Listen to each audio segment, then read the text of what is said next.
One of the greatest things about Jin Yong's characters is how distinct and unique they all are. Whether it's the righteous Guo Jing, the tragic hero Qiao Feng, the introspective Yang Guo, or the kind-hearted Zhang Wuji, each protagonist leaves a lasting impression. But if I had to pick the character that resonates with me the most, it would be Linghu Chong from the smiling, proud wanderer, Xiao Ao Jianghu. Even the late Jin Yong himself, when asked about his favorite character, placed this carefree swordsman with an unyielding heart of chivalry at the very top. So, who exactly is Linghu Chong?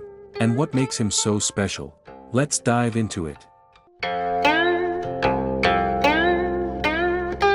When people think of Linghu Chong, the word wanderer immediately comes to mind. In this case, wanderer refers to someone who refuses to be bound by rules, traditions, or moral constraints.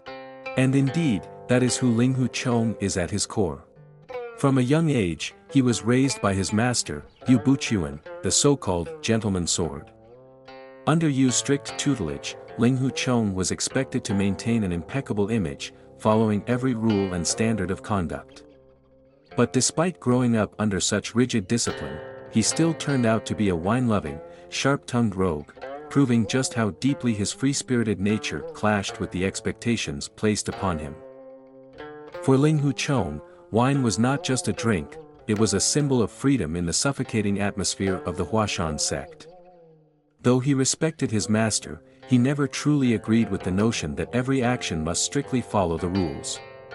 Because of this, he often found himself breaking sect regulations.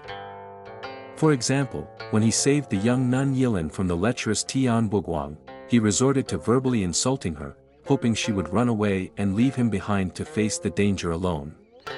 Or when he was recovering in a brothel, he had no hesitation in pretending to be a patron to avoid exposing the Huashan Sect nuns to public disgrace.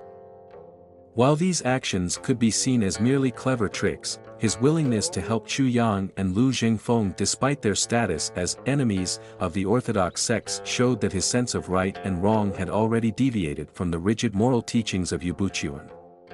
This was proof of his independent thinking. He judged people by their character, not by the labels imposed by the martial world. Yet, despite his strong convictions, Linghu Chong was tormented by guilt. He deeply revered his master and often blamed himself for being a disloyal disciple. That's why being taught the Dugu 9 swords by Feng Qingyan was a turning point in his life. For the first time, someone unequivocally affirmed that he was in the right, and that someone was a respected elder. The Dugu 9 swords didn't just grant Linghu Chong unparalleled combat ability, it shattered the chains that had bound his heart. From that moment, he understood his own path. No move is the best move. Forms are rigid, but people are alive. In other words, what is right cannot always be determined by fixed rules, one must judge for themselves. And above all else, freedom was the one thing Linghu Chong truly longed for. When Tian Buguang once tried to coerce him into doing something, Linghu Chong responded, "If it's something I don't want to do, it doesn't matter if it's you, my master, my mistress, the leader of the Five Mountain Alliance, the emperor, or even Laozi himself. No one can force me." Throughout the story, Linghu Chong is deceived, manipulated, and used by others. But one thing remains constant, he never allows anyone to control him. This is also why he felt a certain kinship with Ren Wuxing, the former leader of the Sun Moon sect, who likewise refused to submit to anyone. However, the key difference was that while Linghu Chong rejected being controlled, he also had no desire to control others. Ren Wuxing, on the other hand, was obsessed with power, determined to dominate the martial world. To Linghu Chong, power came with heavy responsibility, something he had no interest in. Whether it was leading the righteous sects to rescue Saintess Ren, or becoming the head of the Huashan Sect as per Abbess Dingxian's dying wish, none of it was what he truly wanted. The only reason he accepted these roles was because there was no one else who could take on the burden. Outsiders saw only his glory, but few understood the pain and weight he carried. That's why when Ren Wuxing tried to lure him into joining the Sun Moon sect, first by offering the title of Right Emissary of Light, then by promising the position of future leader, he failed both times. The martial world of the smiling, proud wanderer is one of endless schemes, betrayals, and power struggles. In such a world, where people are shackled by alliances and rivalries, few can truly follow their hearts. Linghu Chong once dreamed of retreating to the peaceful green bamboo valley, living a simple life filled with music and wine.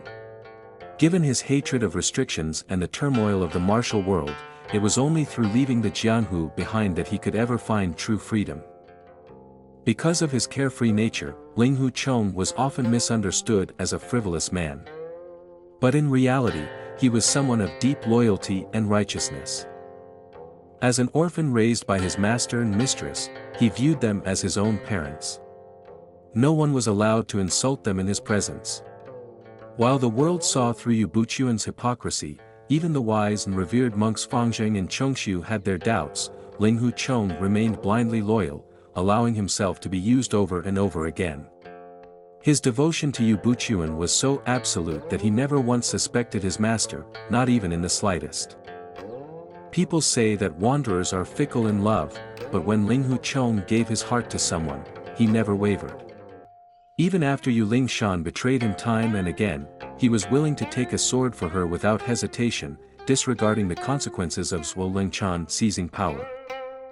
Despite his unwavering love for his master, mistress, and junior sister, they never truly understood him. When Yu Lingshan abandoned him, when Yu Buchuan accused him of stealing the Bixia swordplay manual, Linghu Chong lost his purpose in life and drowned himself in self-destruction. Fortunately, it was Ren Yingying who saw past his ragged exterior and recognized the sincere, noble heart beneath. At first, Linghu Chong only saw her as a benefactor and refused to let her reputation be tarnished by their association. But as time passed, he realized they shared a profound connection, and he fell for her completely, willing to live and die by her side, with no regrets. Ultimately, Linghu Chong is a man of principle. Despite his friendships with many in the so-called evil sects, he upheld his own moral code, never abandoning his beliefs for convenience. He despised the rigid dogma of the orthodox sects, but he never accepted the tyranny of the unorthodox sects either. In a world filled with betrayal and deception, Linghu Chong's sincerity and unrestrained spirit brought warmth to the story. His journey reminds us that true freedom is not about defying rules for the sake of rebellion, but about following one's heart, staying true to one's values, and, in the end, playing the Xiao Ao Jiang Hu melody, forever beyond the grasp of the martial world's endless strife. What do you think about this character? Let us know in the comments below, and don't forget to like and subscribe to motivate us to create more videos.